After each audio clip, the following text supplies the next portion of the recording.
Hey all, Jason Levon, priest at St. Luke's Episcopal Church in Milwaukee, Wisconsin. Welcome to another Pause and Pray. It's been a heavy week in the Levon household, if I'm honest with you, and most of that heaviness for Christy and I has surrounded our almost 17-year-old dog, Ed.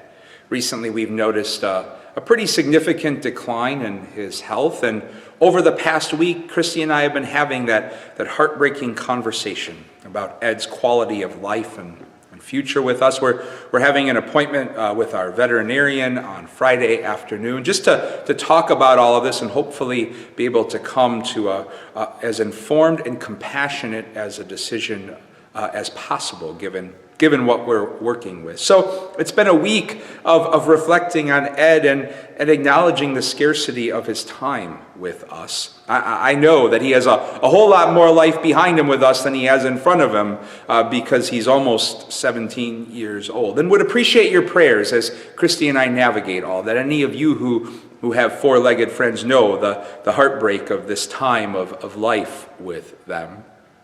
But while it's been a heavy week, it's also been a beautiful week, if I can say that.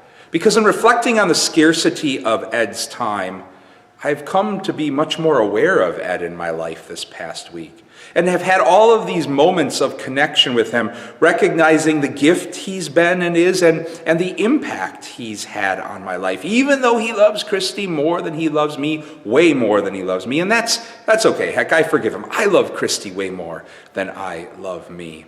But it's been a beautiful week of noticing him more and more and recognizing the gift of Ed in my life. And not just him, but other moments of my days as well.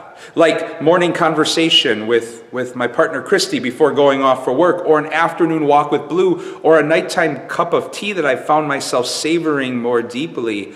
Things I would otherwise just mindlessly glance over in the day have been filled with a deeper meaning, all because I think I've been reflecting on the scarcity of time.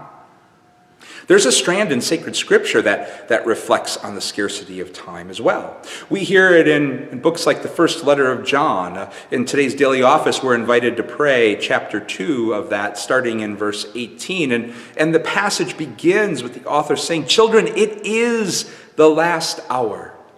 There are many preachers out there who love to focus on the scarcity of time, the end times, the last things, the rapture, however they call it. And they'll talk about who's saved and who's not, who's in and who's out when all that happens. I'm not one of those preachers.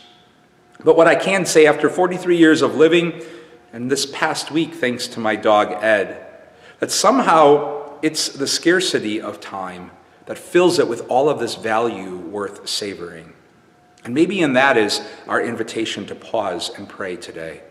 Reflecting on time in all of its scarcity with a deep honesty, but not in a way that panics us, but rather invites us to slow down and really try to keep the main things in our lives, to savor the gift and richness and depth of each and every moment of life.